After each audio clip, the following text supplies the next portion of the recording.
Vocês esperavam o Fábio Nunes, esperavam um diretor de infraestrutura rodoviária, mas ocorreu esse contratempo, né, com o diretor, e fim de semana ele entrou em contato comigo.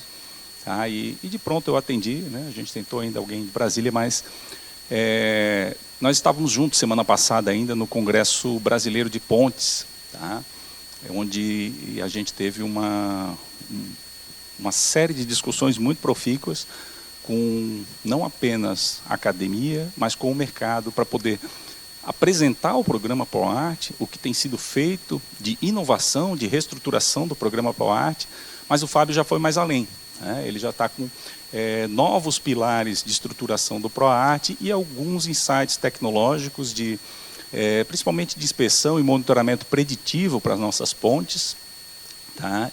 Já está em curso e já temos resultados em pontes pelo Brasil.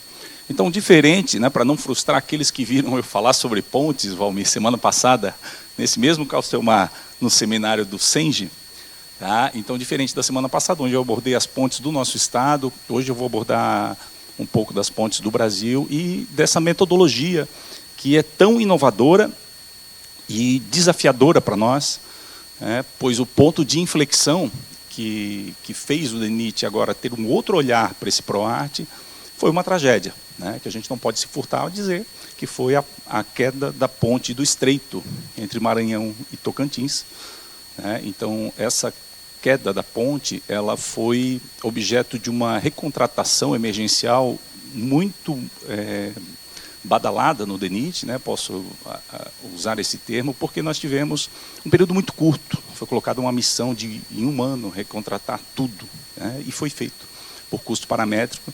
E a partir desse êxito, né, desse pilar, dessa reconstrução, e de todos os diagnósticos e inventários que foram feitos até então, não só o Fábio, não só a diretoria do Fábio, a diretoria de infraestrutura rodoviária, a diretoria de planejamento e pesquisa, mas as unidades locais, eu lembro que em 30 de dezembro de 23, né, Adriano, nós estávamos reunidos, online, cada um no seu terminal, para a gente poder dar o pontapé inicial para isso que eu vou apresentar aqui hoje. Tá? Então, nós temos hoje um programa muito mais prático, muito mais exequível do ponto de vista de estrutura interna do órgão. E claro que a gente vai precisar de políticas públicas que abracem essa causa para que a gente possa tirar esse programa do papel. Então, vamos lá. Por que reestruturar? Por que a prioridade agora é as pontes? Além de toda essa questão envolvendo a ponte do... Eu vou um pouco mais para frente aqui, porque essa luz está pegando meu olho. Já está desde ontem isso. Nós temos um parque, pessoal, de pontes e estruturas monitoradas no DENIT de 9.600 estruturas, cerca de 9.600 em todo o país. Esse número parece grande, mas se nós olharmos para o número, para a estimativa de pontes no Brasil, onde estima-se, vamos ver, que nós temos mais de 113 mil pontes, tá? E 80% delas são estruturas pequenas, estruturas curtas, e não por isso deixam de ser tão perigosas, né? Pois esse parque ele está muito velho, né? Essas estruturas, 60% das estruturas, elas datam de 1950, 60 e 70. Portanto, elas têm 70, 60, 50 anos. Numa época, se os senhores pensarem em que vigia a NB1, lá em 46, depois 50, que nós não calculávamos ponte para vida útil. Nós não pensávamos no conceito de vida útil dessas estruturas. A 6118, né, Glicério, de 84, ela começou a falar nesse conceito de vida útil. Depois ele veio em 2003 com a NB1, que aí tinham aqueles anexos. Eu lembro que eu trabalhava lá no Twing, e, poxa, era uma discussão acerca da vida útil das estruturas, e que passou-se a falar de 50 e 100 anos, muito mais 100 anos, né? Porque ali a gente estava dotando de cobrimentos de armadura, realmente falando de módulo de elasticidade, falando de outras situações que as normas pretéritas não haviam abarcado. Então, isso foi necessário. Tá? Nós precisamos de normas novas, porque o envelhecimento do parque estrutural, aliado ao aumento severo nas cargas rodoviárias, né, impuseram a nós essa situação de hoje termos um parque estrutural envelhecido e que precisa, sim, de uma medida de gestão disruptiva. A gente precisa agir de uma forma diferenciada. Tá? E, para isso, nós não poderíamos ficar mais com o PROARTE antigo, que é uma instrução de mais de 16 anos, foi instituído lá em 2010, onde nós tínhamos apenas a opção de manter nossas estruturas ou reabilitá-las. E reabilitá-las como? Né? Reabilitá-las a partir da PRO 010, onde a gente qualificava as estruturas com notas 1, 2, 3, 4 e 5, de acordo com o pior elemento estrutural dessa estrutura, sem fazer qualquer dosimetria da relação da importância desse elemento dentro da estrutura, tá, com a colapsividade dessa estrutura. Nós precisávamos avaliar isso. E isso tudo o Fábio conseguiu estruturar junto com a equipe dele da DIR e da DPP, e a gente vai mostrar mais adiante. Um dado importante para a gente pensar é que, nesses contratos de reabilitação, que, por exemplo, a gente fez a ponte do Rio Itajaí Açu 2 aqui, Amauri, tá? Nós entregamos ela há alguns meses, né? Mas foi um contrato que por 2 vezes deu deserta a licitação. Eu entrei para captura de risco com os especialistas de Brasília, nós incrementamos 30% no orçamento e ainda assim veio uma única empresa participar. E havia colegas na superintendência que pensavam, poxa, será que esses caras vão conseguir fazer nesse preço? Com 30% de incremento ainda não tinha aptidão do mercado para pegar uma estrutura de 100 metros, aproximadamente 100 metros, que é a ponte do Rio Itajaí Açu 2, no quilômetro 111 da BR-470.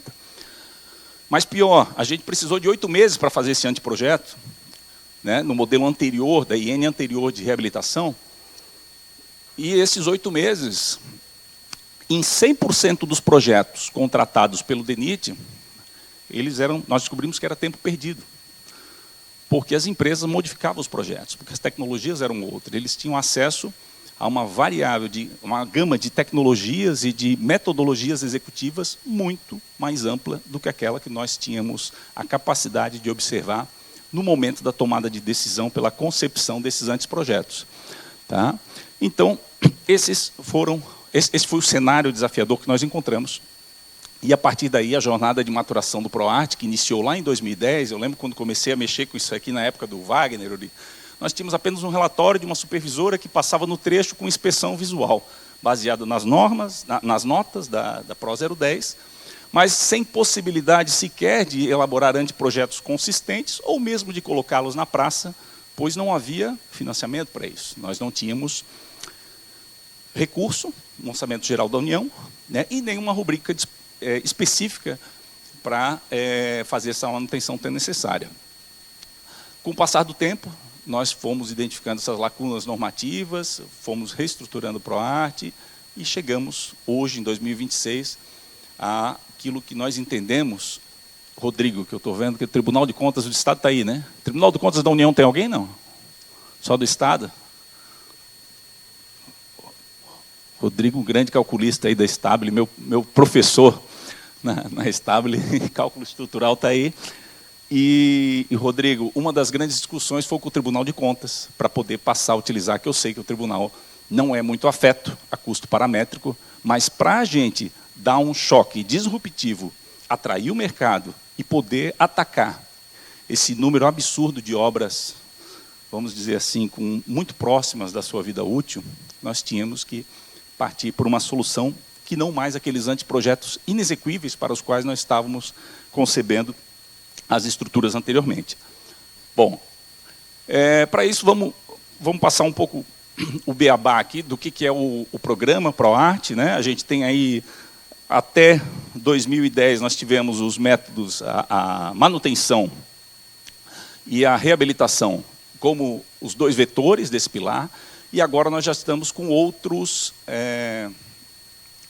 ações previstas, né? Nessa nova IN nós temos a ação de reforço, a ação de recuperação, pois verificou-se que o que nós dispunhamos de recurso para manutenção é muito distante para aquilo que nós estávamos concebendo e executando para a reabilitação de estruturas. Então, nós precisávamos de um valor intermediário para poder também contemplar aquelas estruturas, nota 2 e 3 principalmente, e poder, assim, atacar melhor todo esse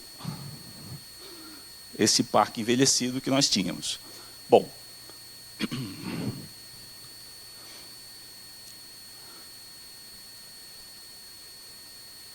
o ProArt Manutenção, um dos grandes objetivos nossos é atingir 100% das obras de arte especiais.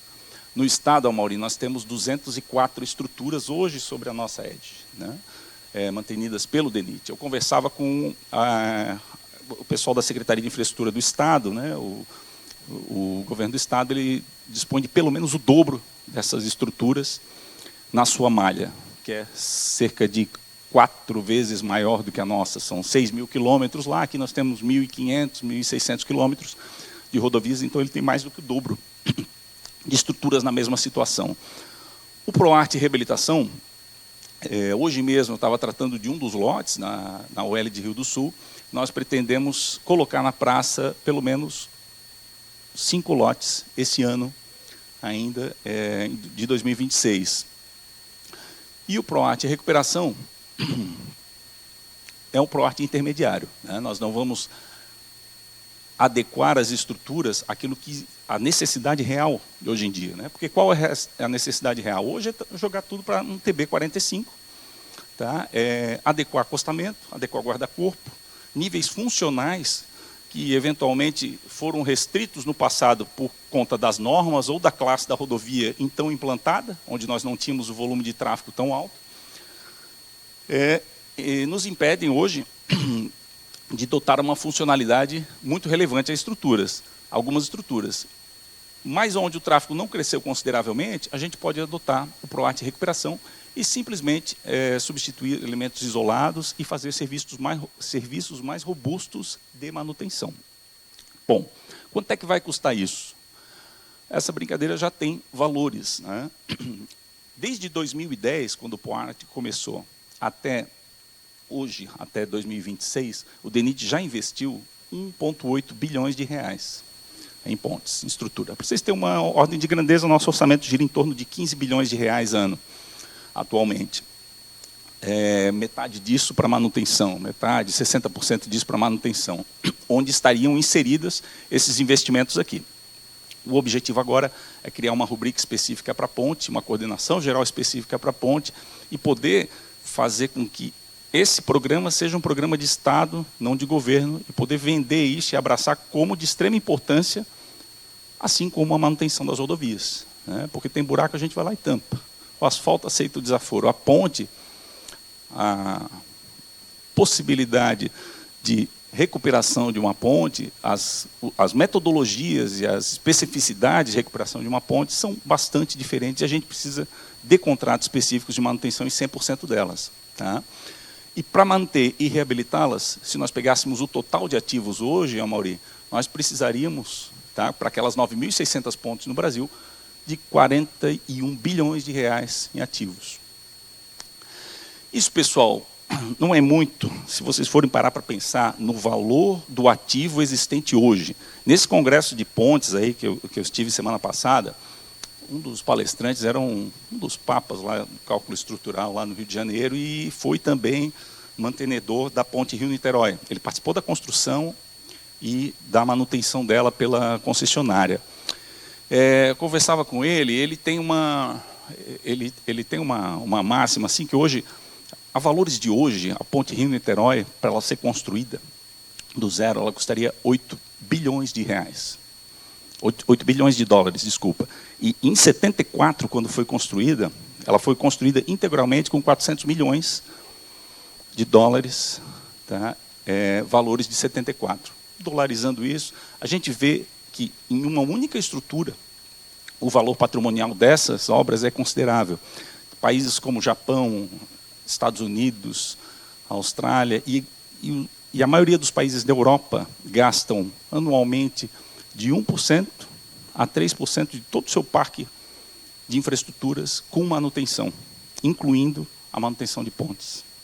Tá? Então, esses programas eles são consolidados lá. Por isso, desse nosso insight de tentar perseverar um programa que ele possa, de fato, ficar de pé e, claro, ser abraçado aí pelos próximos orçamentos gerais da União. Bom, os módulos do ProArt são Gerenciamento, manutenção, recuperação, reabilitação, já falei, a metodologia paramétrica. E aqui está a novidade, né? Nós estamos inserindo agora nessa nova IN não só pontes e viadutos, mas também passarelas, né? Qualificando melhor as pontes, pontes de madeiras e pontes taiadas. Existem muitas pontes de madeira, pessoal, norte e nordeste do país. Tá? Não é a nossa expertise aqui, não é o nosso dia a dia, mas norte e nordeste isso é uma realidade. E especialmente contenções, túneis e contenções.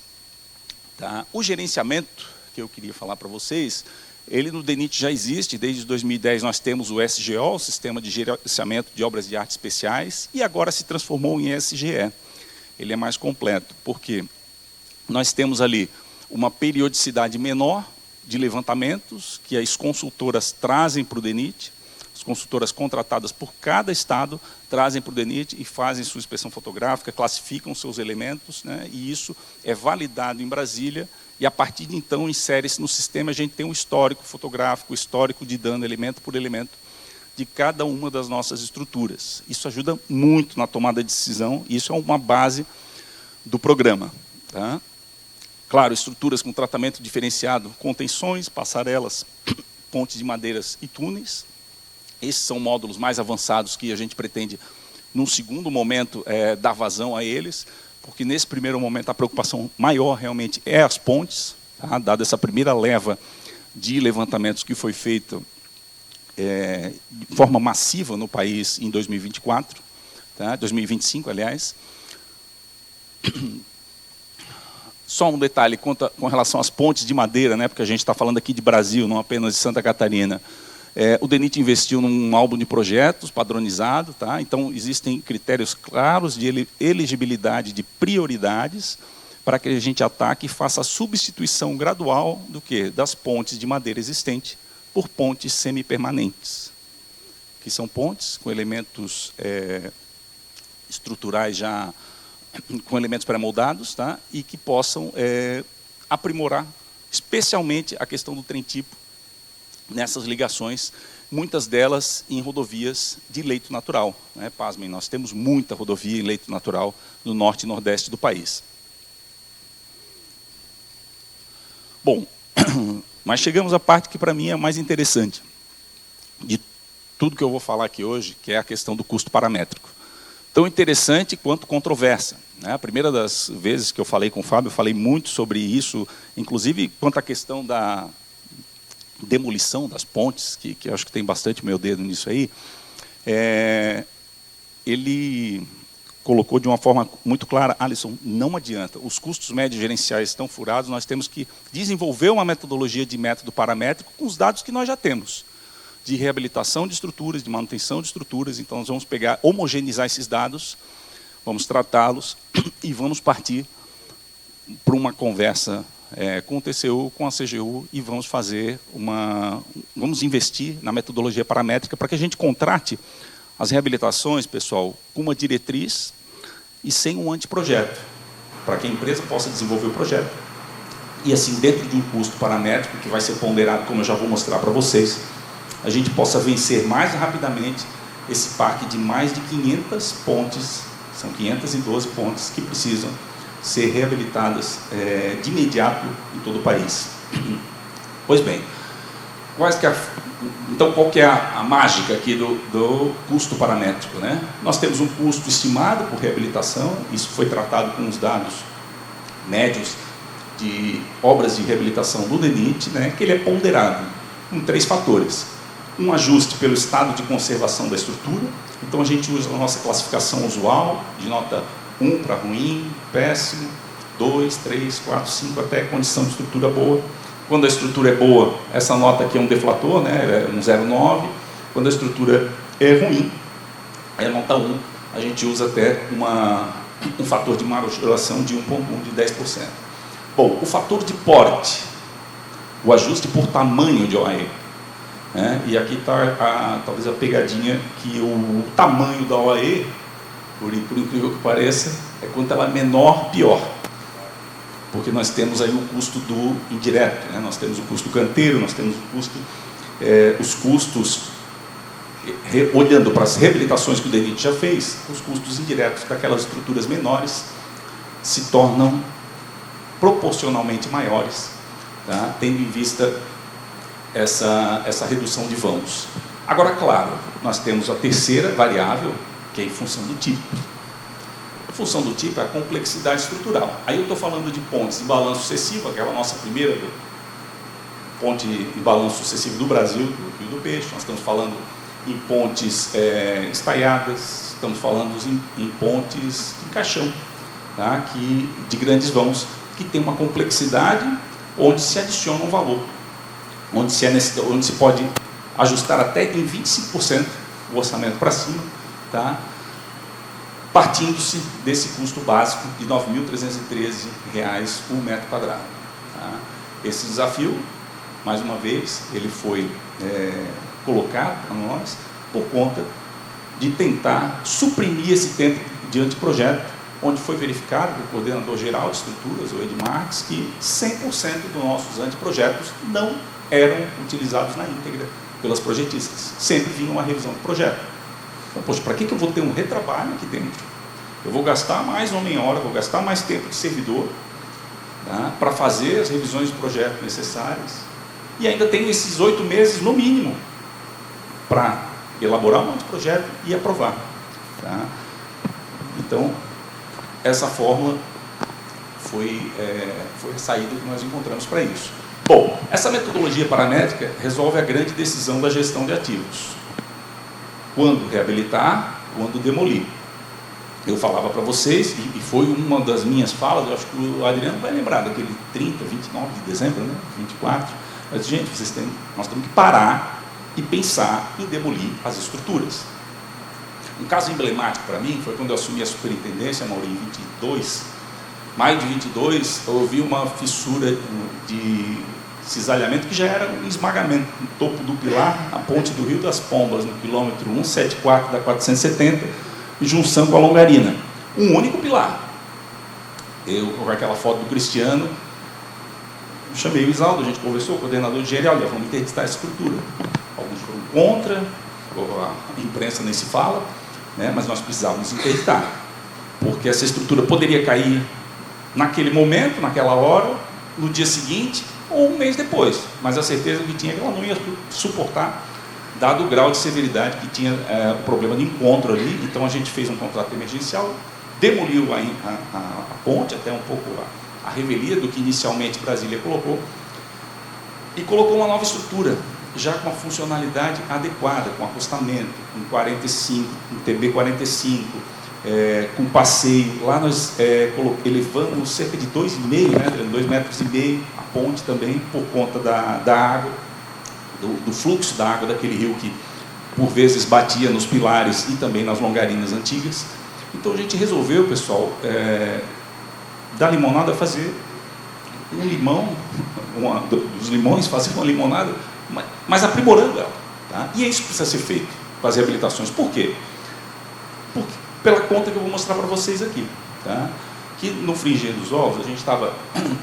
O primeiro critério nosso para demolição é onde o custo de reabilitação ele for menor que 40% da demolição, tá? A gente ainda pode reabilitá-la. Poxa, Charles, mas não vai reabilitar? Não. Nós vamos reabilitá-la se ela atender ao critério 2 também. Aí a gente reabilita. Qual que é o critério 2? Quando o custo de reabilitação for menor ou igual a 70%, menor que 70% do valor patrimonial da estrutura. Percebam, a gente precisa das duas condições para que valha a pena. Claro, pessoal, eu não estou falando aqui de uma ponte Ercílio Luz, né? Aí alguém com sentimentalismo exacerbado pode dizer, poxa, mas vai demolir então aquela estrutura antiga, que ela foi construída pelo calculista fulano de tal, tem uma história X, Y. Gente, elas não têm mais cobrimento adequado. O aço era diferente, o concreto era mais poroso, virado em betoneira. Pasmem, a ponte de Laguna foi feita com ciclo, concreto virado em obra. Não é, CETEP? Mas tinha uma usina lá dentro. E aí? Então, assim, normativamente, a gente tem essa dificuldade de atualizar as normas com a tecnologia que o mercado traz e com que as necessidades de avanço se se afiguram para nós, né, no tocante aos contratos. Então, essa é uma medida importantíssima para nós, tá? Onde maior parte desse parque vai ser demolida e reconstruída e outra parte reabilitada. Dentro desse escopo todo, chegou-se a uma conta de que das 512 OEs críticas hoje no país, percebam, das 9.600 pontes que temos, 512 são críticas. 30% cabe de reabilitação. Os outros 70%, demolir e reconstruir. Antes de chegar aqui, eu estava com um consultor de Brasília, Mauri, me questionando se 4 pontes na 470 tem desvio. Eu já disparei para o Cristiano, a gente vai estudar se existe desvio. A intenção vai ser demolir e reconstruir gradativamente, né? Porque são pontes já castigadas e que já deram a sua contribuição. Então, essa é uma premissa importantíssima para o programa. Renovar aos poucos, gradativamente, o nosso parque de estruturas. Pois bem, mas esses teus valores aí de custo médio gerencial são confiáveis, Alisson? Teus valores não, os valores do DENIT? Bom, pessoal, a gente teve o cuidado de tirar pontos dispersos, né? Temos aqui o caso da ponte sobre o Rio Jaru, ponte sobre o Rio Jequitinhonha, que teve um problema sério agora, tá? Foram pontes em que o valor simulado pela metodologia, ele divergiu de forma significativa do valor contratado, dentro da nossa série histórica, tá? Mas são pontes que têm situações específicas, como, por exemplo, a ponte Jacuí, ponte Fandango. O gaúcho, o Henrique está aí, não, o pessoal do Rio Grande do Sul, o gaúcho por si já é diferenciado, né? E aqui a ponte Fandango, nós temos também estrutura metálica, acredito que essa, que é uma estrutura mista. E detalhe, a metodologia paramétrica não serve para estrutura metálica, né? É concreto armado. Então, brincadeiras à parte, a gente tem que sim olhar essa dispersão de dados dentro do nosso parque, já conhecido, nosso custo médio gerencial, que serviu de base para a estruturação do programa. Bom, o programa se apoia em 10 pilares, tá? O normativo que eu já apresentei, recursos humanos dedicados, nós temos aí uma série de consultores, foram pelo menos 70 ou 80 vagas de engenheiro em Brasília, tá? Inspeções do SGE, que é o nosso sistema de gerenciamento de estruturas, que tem se intensificado e foram aprimoradas agora, a partir da tragédia da Ponte do Estreito. Monitoramento, pilar de acompanhamento contínuo, inclusive satelital, que eu vou mostrar mais à frente. Plano de ataque, muito mais curto, exíguo e objetivo. Treinamento e capacitação da equipe. Nós tivemos aí, ano passado, um treinamento para todos os servidores de unidades locais, com o Paulo Helene, com uma série de professores da USP. Nós passamos uma semana de imersão em Brasília, foram feitos polos regionais, se não me engano, no Recife, em São Paulo também. Semana passada, o DENIT teve pelo menos 40 engenheiros, de 40 a 50 engenheiros no Congresso Brasileiro de Pontes. Nós tivemos o lançamento do programa POART pelo diretor há cerca de 3 meses, parte dessa palestra, inclusive. Nós teremos agora mais um workshop em Brasília, depois eu vou reforçar o convite para vocês no final de junho, em uma semana lá, nós vamos sentar e discutir as soluções e aplicabilidades do programa. E temos conversado diretamente, muito insistentemente com a academia, tá, para nos aperfeiçoar a equipe, né? Sem capacitar o nosso material humano, esse é um dos pilares fundamentais para o êxito do programa. O uso de inteligência artificial aplicada, né, principalmente no resumo de relatórios, pessoal, são relatórios muito pesados, né? A IA ela encurta o tempo. Alisson, mas a IA ela é suscetível a erro? Sim. Precisa de uma confirmação, precisa de uma validação de um engenheiro da equipe para que a gente possa utilizar esses dados, mas sem esse resumo da grande gama de dados e relatórios. Imaginem relatórios de 9.600 estruturas sendo condensados numa única coordenação, né? É isso que se afigura lá e por isso a importância tão grande da inteligência artificial. Pronta resposta, atendimento emergencial, isso que eu fiz com a ponte do Rio das Pombas aqui em 2022, que com auxílio de toda a equipe aí, não pode ser uma atitude isolada, a gente precisa ter protocolos de emergência, de interdição de uma faixa, de interdição absoluta de uma estrutura, tá? E isso vai ser dado a partir do nosso monitoramento preditivo, que eu vou apresentar mais adiante. Planos de contingência, linkados com essa pronta resposta, e autorizações especiais de trânsito, que são aquelas autorizações para cargas fora do eixo padrão.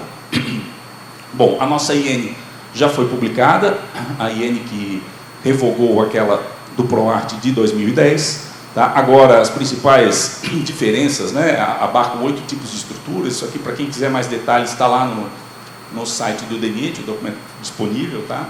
8 ações programáticas e a previsão de cobertura de 100% de OAEs, pelo menos com contratos de manutenção até o final desse ano. É um programa ousado, mas é necessário, né, e a gente vai colocar, sim, essa, não vou dizer pressão, mas essa obrigação para o governo, uma vez que nós somos provocados a partir da queda dessa estrutura, e hoje a gente tem um diagnóstico, um programa muito mais estruturado para atender, né, com segurança o usuário das nossas estruturas. Bom, gerenciamento e assessoramento, eu falava para vocês de 80 engenheiros, mas são mais de 122 profissionais, né, 7 produtos contratados pela sede e diversas equipes descentralizadas. Aqui eu incluo as supervisoras de manutenção. Dentro de cada contrato de supervisão de manutenção, o Adriano, que está aqui, é o fiscal da supervisão nossa, nosso chefe de manutenção, ele gerencia uma equipe aqui, que um daqueles produtos é inspeção em obras de arte especiais, inspeção, manutenção, e também tem anteprojeto para reabilitação, enfim, documentação preliminar que a gente precise apresentar de forma célere para startar esses processos em Brasília. Bom, chegamos... eu vou apresentar daqueles 10 pilares os principais, tá, pessoal? Eu acabei fazendo um compêndio das apresentações do Fábio, porque não adiantava eu vir aqui só falar de satélite, ou só falar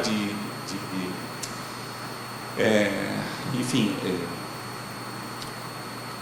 inspeção petrográfica, falar de ultrassom e não falar do programa, né? Porque a plateia é diversificada e foram muitos os avanços ao longo desse 1 ano e meio. Então, assim, eu fiz um compêndio de tudo, depois a gente pode entrar mais no detalhe nas dúvidas, caso queiram, né? E, claro, se tiver o meu alcance. Bom, a tecnologia em SAR, tem alguém aí da Siscom Única? O pessoal da Siscom Única é um consórcio que está desenvolvendo essa tecnologia lá dentro do DENIT. Foi feita uma visita em São Paulo, com um sistema de monitoramento de pontes que eles tinham lá, e parte disso foi copiado lá no DENIT. Isso aqui é uma salinha, para quem conhece a sala da CGMR, a antiga sala de reuniões, tem hoje esse painel lá, onde são monitoradas diversas estruturas, né? O objetivo é chegar a esse número aqui, 5.200 OAEs e mais 100 quilômetros de costas. Inclui-se aqui, Amaury, na semana de planejamento eu estive lá com o Braulio e disse, poxa, mas Santa Catarina está de fora, a gente tem de forma recorrente, pelo menos nas encostas, né, a necessidade de monitoramento.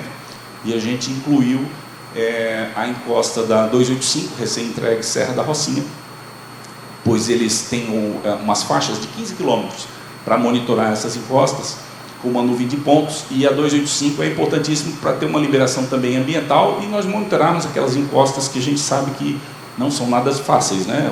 Os últimos, depois eu vi o pessoal da Geobrug aí, tem uma apresentação depois, os últimos tirantes lá foram gravados a mais de 22 metros, parece, naquele maciço.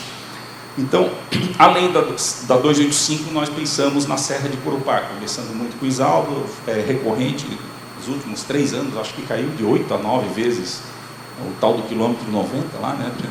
Então, e agora caiu de novo. Há 15 dias houve uma chuva e, claro, um escorregamento parcial, mas é uma encosta que carece também desse monitoramento desse serviço, tá? Então isso já está valendo também para Santa Catarina.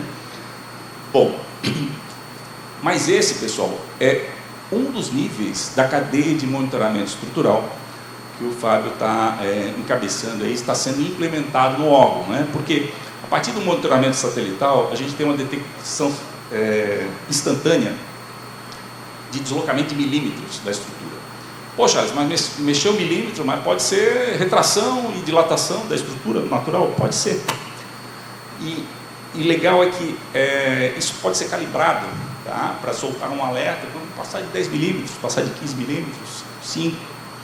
E aí, com esses alertas, a gente vai aprendendo a monitorar as estruturas mais de perto e, a partir do alerta, aí sim, fazer uma inspeção extraordinária. Faz-se um monitoramento dinâmico, como já houve uma estrutura no Brasil que foi feita, recentemente, tá? Ensaios não destrutivos como ultrassom, análise petrográfica ou patologias químicas do material que também têm sido feitas. Então, assim, partindo de um deslocamento, nós temos a possibilidade de um monitoramento dinâmico, né? Ver o comportamento global sobre a carga real da estrutura, aí com eixo padrão, viu, pessoal? E ensaios não destrutivos, análise petrográfica, para tomar uma decisão o mais rápido possível de reabilitação ou demolição, mas especialmente também de plano de contingência, tá? Que é a finalidade maior nossa, aliás, primordial nossa, é a segurança do usuário, e depois reabilitar a estrutura, ato contínuo, né?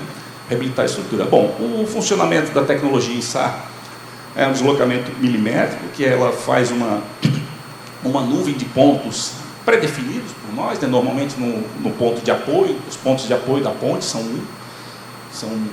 um ponto de objeto nosso, né? E o princípio de funcionamento, né? A emissão e recepção de sinais do radar para medir a distância e a fase do sinal, tá? Pessoal, isso aqui já existe, esse tipo de monitoramento, parece novidade, já existe há décadas nos Estados Unidos, né? Eu falava sobre os Estados Unidos, Europa, Japão. Isso, monitoramento satelital, não é uma novidade em termos de mundo, né? Nós estávamos muito atrasados. Então, o que a gente fez? Foi correr atrás do tempo perdido, tá? E a gente está correndo muito, mas com uma expectativa muito grande de que o governo abrace esse programa e a gente possa levar adiante, porque no futuro ter uma coordenação geral de estruturas, a gente ter prioritariamente uma verba para a estrutura, já foi redigida até minuta do projeto de lei, para que a gente pudesse vincular uma rubrica específica para a manutenção de pontes. Isso eu acho primordial, senão não adianta de nada eu estar falando tudo isso aqui. Eu gosto muito, eu não perco a visão de gestor, porque de nada adianta nós termos muita ferramenta e nós temos pouca aplicabilidade. Até perde um pouco o propósito, né, pessoal? Nós, como servidores públicos, a gente, poxa, desenvolve um programa tão bacana e vai lá e não dá certo, e a gente vê uma tragédia como aquela, que a gente quer realmente evitar aí novas tragédias e poder modernizar o nosso parque estrutural. Desvantagens, né? Um monitoramento não invasivo, permite um monitoramento contínuo de grandes áreas, não só de estruturas, de OAEs, mas também de encostas. Aqui, um caso real. O Fábio costuma brincar que a ponte que eu falei para vocês da tragédia é a ponte do Estreito, né? Claro que não se faz brincadeira diante de uma tragédia dessa, mas isso aqui eu considero que é importante. E agora deu problema na ponte do Estreito dos Mosquitos. Então, pessoal, quando for nominar uma ponte, o Esperidião falava ontem aqui, ele disse, não, tem que dar um nome para essa estrutura, aquela. Ninguém me chame, por favor, ponte nenhuma mais do Estreito, né? Porque essa ali deu problema. Então foi monitorado, tá? Deu problema no dente Gerber, ela teve um recalque acentuado, o satélite alertou, tá? E nós tivemos alguns alarmes falsos nesse período, foi investigado e de fato, questão de temperatura, enfim, deslocamentos diversos, mas nenhum com essa magnitude que se confirmou aqui, tá? E foi feita uma inspeção extraordinária, realmente o deslocamento aqui era de 130 milímetros, tá? Identificado pelo satélite, e percebam aqui nessa curva, tá? Isso aqui é em janeiro de 2026, essa nuvem de pontos aqui, tá? Houve esse deslocamento chegou a 130 milímetros aqui, tá? Identificado pelo satélite. Percebam a importante aceleração, né, desse movimento, tá? Porque, claro, o movimento tradicional de movimentação de juntas, de dilatação, contração da estrutura, não teria essa amplitude, ele seria inferior a 250 milímetros por segundo quadrado. Então, isso foi muito importante. Esses parâmetros são importantes, isso com a experiência a gente vai, claro, tendência é só aprimorar o programa, intensificando essa nuvem de pontos nas estruturas doentes, nas estruturas nota 1, 2 e 3, a nossa intenção é evitar toda e qualquer tragédia agora em diante, em que pese tenhamos ainda que conviver com esse parque industrial estrutural um pouco mais de tempo ainda, esse parque antigo com um pouco mais de tempo. Bom, existem outros níveis, né? Eu mostrava que tínhamos 4 níveis, eu vou mostrar só mais um aqui, que é o monitoramento dinâmico de prova de carga, esse também feito recentemente, tá? Onde A gente tem as instrumentações com acelerômetros, sensores de deformação, prova de carga também com veículo padrão, né, 8,2 toneladas de eixo, obtenção da assinatura dinâmica, nós assim denominamos as frequências naturais de vibração da estrutura, e se compara, né, com o modelo numérico original de projeto. Isso foi feito aqui na Ponte de Laguna, acho que o Uri lembra, né? Nós tivemos no sábado lá no Caixão, o professor Pedro da USP veio, colocou esses acelerômetros, sensores, e a gente passava um caminhão, passava 2, 3, e aí foi feito depois em laboratório esse comparativo da frequência natural da ponte, na prática, com aquilo que havia sido projetado, né? Cruzando esses dados com os túneis de vento, nós tivemos aí o caderno de manutenção da ponte da Garibaldi, que foi entregue para a concessionária. Então, vejam quão importante é isso, não apenas agora em pontes já constituídas, né, para questões de reabilitação, mas também para a manutenção dessas estruturas. É importante a gente mudar esse conceito daqui para frente. Tá? Bom, protocolo de ação para as OAEs críticas, que eu falava como um dos resultados mais importantes para tudo isso que eu estou falando, né, porque percebam que é muita informação, mas é a mobilização rápida, né, especialmente a interdição total em casos extremos, como nós tivemos, acredito que aquela ponte na Bahia teve recentemente, né, Maurício, que eu demonstrei há pouco, Jequitinhonha, né? Temos outra no Pará hoje. Tivemos aqui em Santa Catarina algumas restrições no advento das chuvas, aí, que foi Rio Canoinhas, o próprio Itajaí-Açu 2, mas aí por eventos climáticos, né, eventos da natureza, onde aquelas chuvas elevaram o leito do rio ao ponto de trazer uma correnteza muito forte e ameaçar as longarinas. Então, em pontes que já estavam debilitadas, a gente optou por suspender o tráfego quando o nível dos rios tinha uma tendência de acréscimo, e para que esse empuxo, se porventura pegasse nas longarinas, nós teríamos elas preservadas, né, por algum período. Eu lembro outra ponte do Sombrio, onde um barco bateu embaixo de uma longarina de aço, e a gente teve que fazer, deixar em meia pista também, mas eram assim, tudo interdições empíricas. Nós íamos lá e realmente, não, assentimento, tem 4 longarinas, não, vamos fechar desse lado, de forma provisória. A gente tinha uma ação que era mais preventiva no sentido de evitar alguma tragédia, mas agora a gente vai ter um protocolo definido, né, para dar, a partir da classificação das estruturas, detecção dos problemas, né, ter uma ação e uma pronta resposta na operação da via. Tá? O último dos pilares é a autorização especial de trânsito, e hoje ela é feita realmente de forma muito incipiente, né? Mas a tendência é que, com esse histórico de cargas passantes e com a simulação numérica, inclusive naquelas pontes mais problemáticas, né, de carga dinâmica, né, oriundas de carga dinâmica, a gente tem uma decisão técnica mais assertiva. Claro, é muito difícil em algumas determinadas pontes a gente definir a carga admissível passante. Por exemplo, nós tínhamos a ponte do Rio Tubarão, onde optamos por demolir lá em 2016, né, 2016, na advento da duplicação da 101 Sul. E o que aconteceu? Nós tivemos 2 restaurações de reprotensões, onde nós não sabíamos onde a cordoalha estava passando. Sem ordenada da cordoalha, Rodrigo, dá para precisar algum cálculo, né, e pensar numa reabilitação daquela estrutura? Aí a gente optou por colocar abaixo, né? Não, essa dúvida é cabal. E acabamos fazendo o primeiro RDC integrado do Brasil ali, e foi uma das poucas obras que eu trabalhei que foi o aditivo zero. Pegamos uma empresa muito boa e eles reaproveitaram as fundações, especialmente daqueles pilares no seco, que ele tem 2 tramos de viaduto, aquela ponte, estou falando antes do túnel do Formigão, quem vai lá para Tubarão. Tá? Então, esse é o último dos pilares. Bom, falar um pouquinho do que nós temos aqui de perspectiva de licitações dessas 512 OAEs. Claro que esse trabalho continua, né, depois dessas 512, isso é muito dinâmico. A ponte que hoje está com nota 3, 4, amanhã pode ser 2 e 1. Então, nós temos essa... 15 minutos, Renato? 15 minutos eu acabo, fica tranquilo. Então, nós temos essa consciência, né? Mas, emergencialmente, gente, nós temos que atacar essas 512, tá?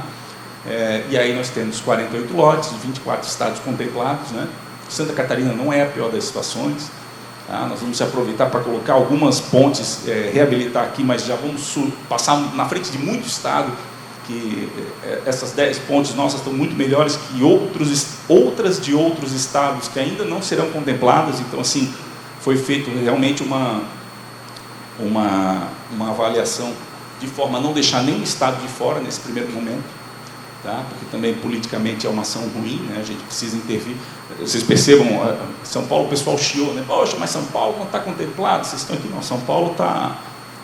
nós temos uma malha lá de 60 quilômetros, é isso? 50? E não tem nenhuma estrutura próxima do colapso ou com problema relevante, né? Então é isso. Esse é o quadro e esse é o desejo hoje, né, do DENIT. O DENIT tem trabalhado para isso, para contemplar essas 512 estruturas de reabilitação e, claro, contratar a manutenção de todo o parque estrutural que nós temos. O objetivo é até o final do ano. Bom, aqui o Fábio ele gosta de desenvolver programas, conceitos, e realmente ele tem essa especialidade não só de estrutura, mas de informática muito no âmbito dele, muito com ele, né?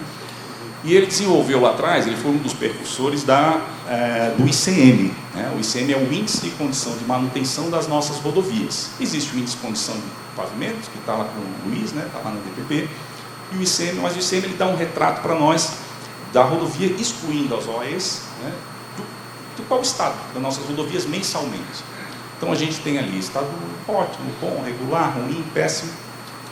E isso vem para o superintendente, vem para o coordenador de engenharia, vem para o Amauri mensalmente com um mapinha, e ele debruça naquele mapa, estuda ali ao longo do mês, poxa, onde é que caiu, onde é que subiu, preciso de mais dinheiro aqui, preciso investir melhor com aquele contrato lá. É uma decisão, uma ferramenta para tomada de decisão muito, muito profícua, tá? Que eu reputo de extrema importância, tanto é que o governo federal agora está adotando ela como padrão, e ela está se espraiando para as concessionárias também.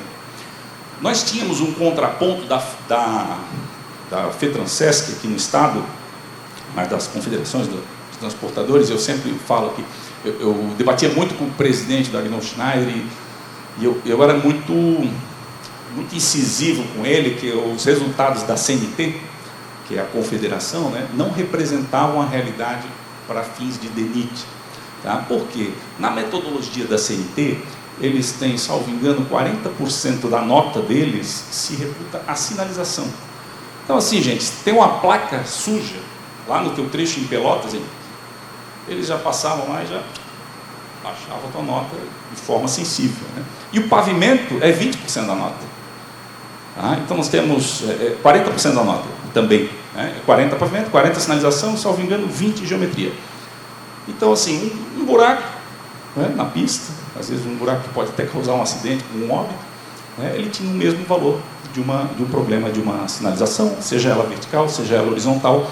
Então, é um pouco controverso para nós. Nós precisávamos ser mais incisivos. E, principalmente, ela passa de 15 de junho a 15 de julho, uma vez por ano. A metodologia é muito similar, pessoal. Aquela câmera OCR passa em cima do carro, na velocidade padrão, né? Aí um software identifica, sei lá, em 80%, 90% dos casos, o que é trinco, o que é fissura, o que é sujeira na placa, e o restante, esses 10%, 20% que ele, não, porventura, não identifica, né? Aí tem um usuário que faz esse refinamento das patologias, né? Ou dos problemas da via. E o ICM, não, no ICM a gente passa mensalmente e a gente tem uma acurácia muito maior, e a gente tem observado que essa curva ela é diretamente proporcional, ela é muito linkada, ela é muito aderente ao investimento, né? Ao volume investido mês a mês, ano a ano. Esse nosso parque industrial sobe, esse nosso parque global de notas, ele cresce e decresce. Bom, entrando no caso das estruturas, o objetivo do Fábio aqui é implementar essa plataforma para as pontes, né? E aí não só de uma forma remota, eu digo de escritório, mas ele quer trazer também para o celular, ele quer trazer para a possibilidade de o inspetor de campo levantar esses dados em tempo real, quando ele estiver fazendo uma vistoria, né? no próprio celular. Então, aí tem o uso de inteligência artificial, digitalização, né? Tem o próprio painel de dashboards na web, né? Para que a gente possa fazer esse refinamento da condição de manutenção das estruturas, né? Que o ICME vai proporcionar para a gente. Tá? Aí ele tem alguns módulos, eu vou passar eles rapidamente aqui. Tá? O cadastro dos dados, a busca do filtro. Então, assim, basicamente ele pode se alimentar de alguns dados já do SGE, mas vai precisar também do nosso inspetor de campo, das nossas equipes de supervisão, para complementar esse filtro, né? Esses levantamentos necessários a fazer um histórico de inspeções ao longo do tempo. Tem a inteligência artificial, né, com suas limitações para leitura de relatórios e simplificação de decisão e também de exteriorização de dados, de elementos que a gente vai publicizar, né, a partir do momento que o programa tiver, que o índice estiver consolidado, que a gente tiver uma segurança nesses dados, né, no provimento desses dados, a tendência é que a gente disponibilize e ele fique cada vez mais acessível como o ICM é hoje. Hoje, qualquer um de vocês tem acesso ao ICM, que eu vinha falando das rodovias, né, na plataforma do DENIT. Para qualquer estado, você pode baixar o mapa do estado, aí você tem lá a nossa malha categorizada por cores, classificando a rodovia de boa a ruim e péssima. Tá? Pois bem, aqui é o módulo do APP, né, de inspeção. Ele vai classificar o tipo da patologia. Para isso, criou-se uma classificação que eu vou passar mais adiante, tá? E que vai ter uma vinculação já com uma classificação, pessoal, que é necessária. Isso também foi muito falado nesse Congresso Brasileiro de Estruturas, que a gente precisa fugir desse levantamento clássico de nota pior por um único elemento dentro da estrutura. Vejam vocês, nós temos aqui na BR-101, por exemplo, pontes recém-construídas, né, porque ela foi, enfim, concluída há alguns anos, com fissuras transversais, Rodrigo, mínimas, tá? Inferiores a 1 milímetro. Mas são fissuras em elementos protendidos. E o que a norma diz? Fissura em elemento protendido é nota 1. Poxa, em longarina de ponte, pensa na inércia daquelas vigas, né? Aquilo ali, para mim, está claro que é uma ausência de armadura de pele. Pode ter uma retração, pode ter uma outra situação, mas, poxa, nota 1, aí tu já categoriza a estrutura como crítica, tá? E aí o leigo que lê aquilo, porque uma coisa somos nós engenheiros fazer essa leitura, outra é o leigo, ou até um engenheiro que não milite na área de patologia, você, não, nota 1 é risco de colapso, nem passa lá. Tá? Então a gente precisa categorizar o problema do elemento com a importância do elemento para a estrutura. Claro que se for num pilar, numa fundação, poxa, isso tem uma importância até maior. Mas se é numa pingadeira, se é na superestrutura, no guarda-corpo, tá? Então isso a gente precisa dosar, nós precisamos ter essa sensibilidade, essa dosimetria transmitida para os manuais e para o aplicativo. Isso vai ser feito. Tá? Pois bem, aqui um monitoramento da inteligência artificial aplicada à inspeção, né, patologias, o grau de severidade. Eu já vou passar mais à frente aqui, que nós temos o grau de severidade, que esse aqui, o meu tempo está acabando, e esse aqui eu acho que é o slide mais importante para eu resumir isso. Tá?